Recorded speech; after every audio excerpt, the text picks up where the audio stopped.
Voilà, bonjour à tous. Comme je vous ai promis dans le petit mail, je vous présente une petite vidéo sur ce nouveau chapitre 3 intitulé Mutation de l'ADN et variabilité génétique.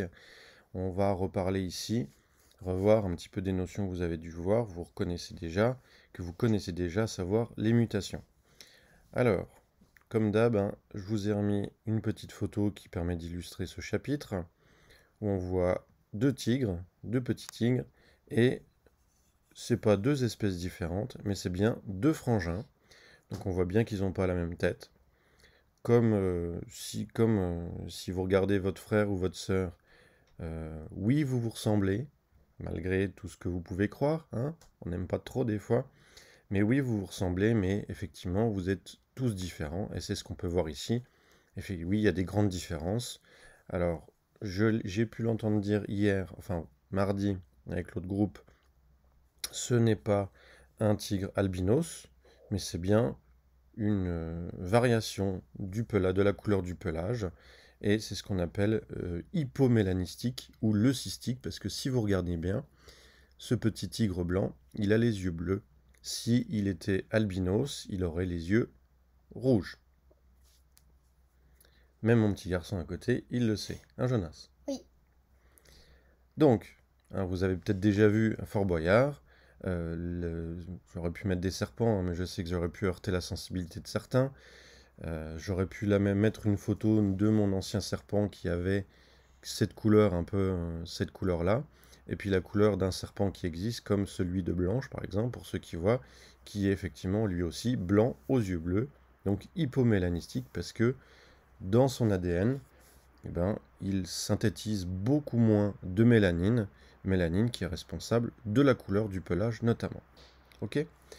Donc le but de cette séance de mercredi, que je suis vraiment désolé de ne pas avoir pu être présent avec vous, je vous avais vu sur le mail pourquoi, on en reparlera si vous voulez, mais voilà, donc le but de cette séance était de réaliser deux choses. Première chose, à partir des documents que vous avez sur votre espace de travail, vous avez pas mal de documents qui récapitulent ce que c'est que les mutations, leurs origines, leur devenir, sur quoi elles interviennent, quel type de mutation, tout un tas de choses, tout un tas d'informations qui permettent de résumer tout ce qui se passe euh, par rapport aux mutations, tout ce qui tourne autour de ce thème des mutations. J'avais demandé de faire ça en 1 heure, donc vous pouvez prendre moins de temps pour le faire, pour réaliser cette fameuse carte mentale. J'aimerais que vous essayiez de le faire. Et puis ce qui était important, j'ai réussi à avoir un groupe de courageux pour venir nous présenter devant la classe, leur carte mentale, expliquer une petite introduction, quelques mots, un développement tout autour de cette carte mentale, donc être capable de réexpliquer ce que vous avez vu, nous transmettre ce que vous avez compris. Donc c'est vraiment ça le but de cette activité, fabriquer une carte mentale, mais être capable de la présenter à l'écrit ou à l'oral. Alors essayez de vous entraîner. Si vous voulez, vous pouvez essayer de m'envoyer votre carte mentale. Alors d'abord, je vais bien évidemment vous transmettre la correction juste après, mais le but est de quand même essayer de le faire, comme si on avait été en cours ensemble. Essayez en quelques minutes, essayez de revoir si vous êtes capable, à partir des documents, à partir de ce que vous avez compris des mutations, de pouvoir faire ce résumé sous la forme d'une carte mentale. Vous devez en être capable, puisque, et je l'ai dit aux autres, vendredi prochain, quand on se reverra, donc vendredi, pendant les 2 heures, vous aurez une évaluation à la base, enfin sous forme d'une synthèse qui aura pour sujet donc les mutations et la réplication de l'ADN. Donc les 2 derniers chapitres, d'accord. On a fait un exercice ensemble sur la PCR. Vous avez fait ce DM à la maison pendant les vacances sur la synthèse. Donc vendredi prochain, vous aurez sur les 2 heures ce sujet de synthèse. Donc je vais me remettre ça sur le cahier de texte, que vous soyez bien au courant. Mais vous aurez ce devoir là vendredi. Mardi, mardi et mercredi, quand on se revoit, vous finirez de préparer la deuxième partie de l'exercice dont je vais vous parler d'ici quelques minutes. Vous passerez à l'oral par groupe, et puis dans le temps qui nous restera, 3/4 d'heure, une demi-heure, 1 heure, on verra bien en fonction de la rapidité à laquelle les groupes passeront à l'oral, et ben on retravaillera un petit peu ce sujet, cet exercice de synthèse, comment on s'y prend, ce qu'on attend de vous, qu'est-ce qu'on doit mettre, comment on doit le présenter. Donc tout ça pour que vendredi, vous soyez prêt à 100% pour faire quelque chose de top pendant ces 2 heures. D'accord? Donc première activité, c'est donc de réaliser à partir des documents. Alors document, c'est intitulé, je crois, document pour classe inversée, quelque chose comme ça, pour réalisation d'une carte mentale. Donc à partir de ces documents, je vous demande d'essayer de réaliser cette fameuse carte mentale. Donc, je vais le faire juste après la correction, mais j'aimerais quand même que vous essayiez de le faire par vous-même et pas juste prendre la correction, et puis voilà. Me revoilà. Alors, voilà la carte mentale que je peux vous proposer concernant les mutations. Comment on pourrait introduire le sujet? On pourrait expliquer rapidement que l'ADN, qui est le support de l'information génétique, c'est ce qui va transmettre les caractères de génération en génération. On peut se poser la question de savoir comment de nouveaux caractères arrivent et qu'est-ce qui se passe au niveau de l'ADN. Et du coup, c'est ce qu'on va voir au niveau de cette carte mentale avec toutes les informations qu'on peut en tirer. Alors, si on prend les mutations, une mutation, quelles en sont les origines? Eh bien, on sait que ces mutations, elles arrivent spontanément, n'importe quand, dans n'importe quelle cellule, n'importe quand, spontanément, comme ça, dans l'ADN. Alors c'est relativement rare, mais ça arrive, de façon naturelle, comme ça. Des problèmes au niveau de la réplication, pas forcément besoin d'avoir des produits, ça arrive naturellement.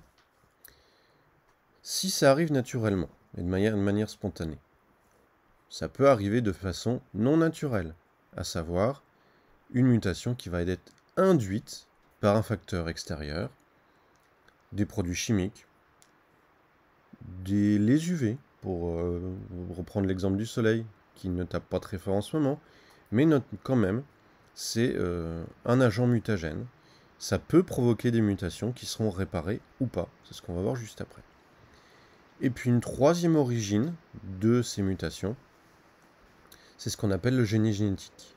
Alors, génie génétique, c'est le fait d'utiliser les propriétés de l'ADN, de tout ce qu'on a pu découvrir, pour fabriquer des organismes modifiés, ce qu'on appelle des OGM.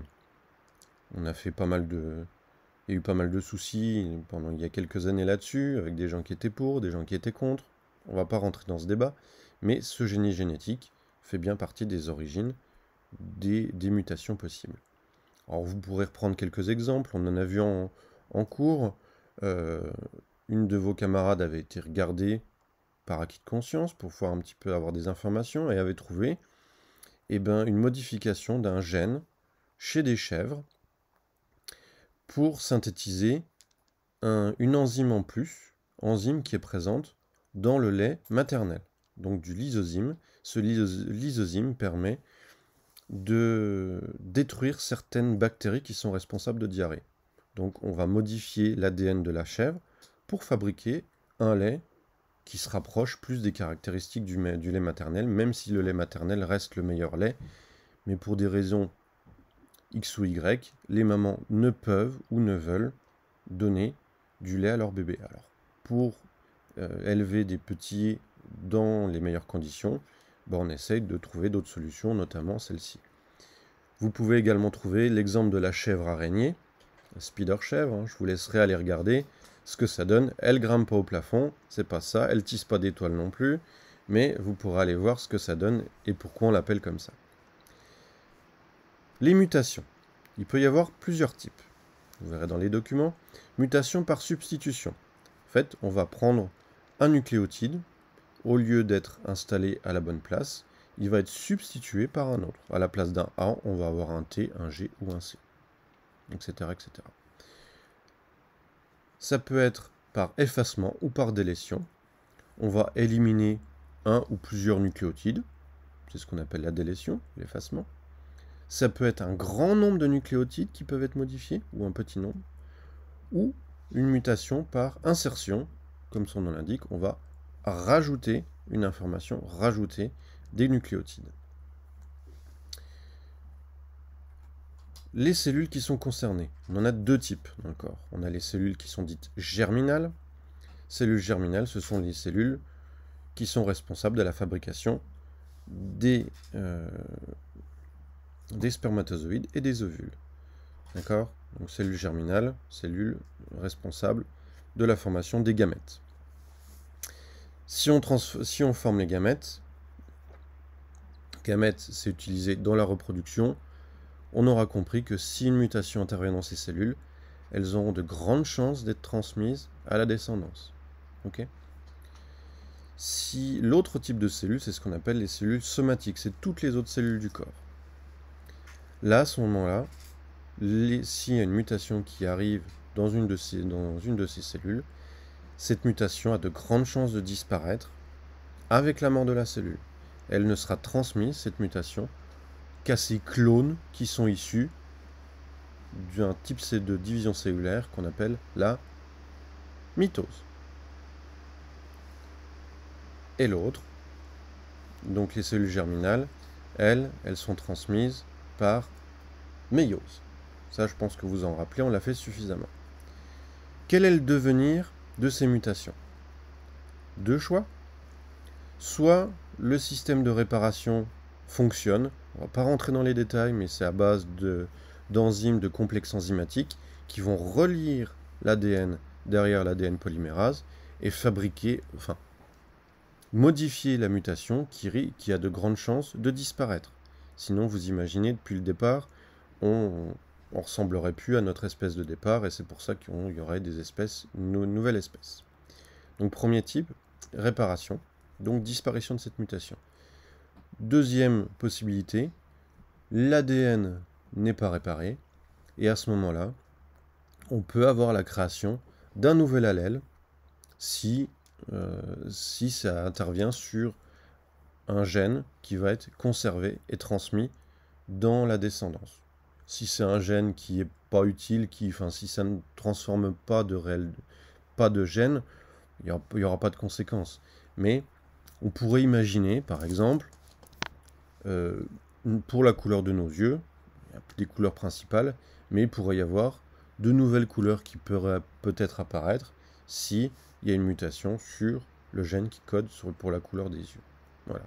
Donc apparition de nouvelles allèles, et du coup, ces mutations, en allant un petit peu plus loin, c'est un des mécanismes, ce qu'on vous avez vu en seconde, de l'apparition de nouvelles espèces, et donc de biodiversité, d'augmentation de biodiversité. Ok? Donc vous devez être capable de fabriquer une telle carte mentale, vous devez être capable de raconter tout ce que j'ai pu raconter, de mettre tout ça dans l'ordre pour pouvoir faire un sujet de synthèse, comme il vous sera demandé vendredi prochain.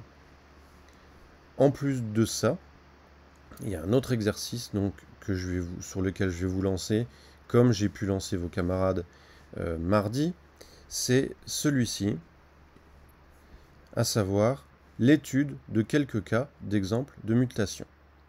Donc pareil, dans votre espace de travail, vous avez un certain nombre de documents, vous avez 4 cas de mutation, d'exemples de mutation, et je veux que vous étudiez ces 4 cas. Vous avez un tableau à remplir, vous verrez bien, vous verrez dans l'intitulé avec les documents, et puis si vous avez un souci, n'hésitez pas à revenir vers moi. Vous avez un tableau à remplir, et puis du coup, pour répondre aux questions, et j'aimerais que par groupe, durant la deuxième heure ou au milieu de la première heure, en fonction du temps que vous aurez, après si vous êtes rapide, nickel, on pourra en faire un peu plus, ce qui nous permettra de réviser juste après cette histoire de synthèse, il n'y a pas de problème. Donc je voudrais que vous prépariez un petit oral là-dessus en choisissant 2 cas d'exemple de mutation parmi les 4. Pour répondre à cette question, donc j'aimerais bien une petite introduction, un développement qui permet de rappeler toutes les informations que vous avez découvertes sur votre exemple de mutation. N'hésitez pas à ajouter quelques informations sur réplication et division cellulaire. Comme ça vous fera un exercice de révision pour vendredi. Et puis une petite conclusion qui permette de récapituler vos informations. Ok ? Alors j'aimerais bien que ça soit sur la forme du grand oral de ce que vous allez voir l'année prochaine. C'est-à-dire, l'année prochaine, vous devrez choisir 2 questions que vous travaillerez au cours de l'année. Au moment du grand oral, vous arrivez, vous présentez vos 2 questions sur le sujet, et puis le jury vous dit, vous nous préparez la question 1, la question 2. Après, vous avez 20 minutes pour repréparer votre texte, préparer un support que vous donnerez au jury, et vous aurez plus qu'à faire votre présentation sans notes. Donc j'aimerais que vous fassiez cette petite présentation de 5 minutes maximum devant la classe avec le moins de notes possible. D'accord ? Il n'y aura pas de notation, ça sera sans enjeu. Donc il faut que ce soit le plus détendu possible. Parce que comme je vous l'ai dit au début de l'année, plus vous maîtriserez ce type de sujet que vous n'aurez pas choisi, si vous le maîtrisez devant la classe, le jour du grand oral, ça sera comme ça. Parce que ça sera des questions que vous aurez choisies, qui vous ressembleront, qui vous tiendront à cœur, que vous aurez préparées. Donc vous serez plus détendu par rapport à cette partie que vous maîtriserez. Et on va juste travailler cette partie moins simple qui est de parler devant les autres. Je peux vous le dire, c'est pas toujours évident d'être le centre de l'attention. Vous l'imaginez bien, je le sais très bien. Donc je veux que vous fassiez cet exercice-là à partir des exemples du PB1. Répondre aux questions, compléter les tableaux, préparer un petit oral. Et puis on finira la préparation des petits orales pendant la première heure. Et après les groupes passeront dans le reste de l'heure. D'accord ? Vous verrez également dans l'espace de travail, j'ai mis 2 documents. Un qui permet de montrer ce qu'on attend à l'oral, comment on doit faire un oral correct. Et puis je vous ai mis aussi une grille de notation sur laquelle on pourra se baser. Vous pourriez vous baser pour savoir ce sur quoi on peut vous attendre. Alors cette fois-ci, cette semaine, il n'y aura pas de notes sur l'oral, mais sachez que au cours du prochain chapitre, je pense qu'il y aura un atelier où vous serez noté à l'oral. D'accord ? Donc je vous dis ça déjà, vous aurez un oral sur ce chapitre 4 qui sera l'évolution lue dans le génome. Donc ça on en reparlera quand on se reverra ensemble. D'accord ? Donc j'espère que tout est clair. N'hésitez pas à revenir vers moi s'il y a le moindre souci. Comme d'habitude, j'y répondrai le plus rapidement possible. Voilà, donc on se retrouve mardi et mercredi ensemble. Donc d'ici là, travaillez bien et puis on se retrouve très bientôt.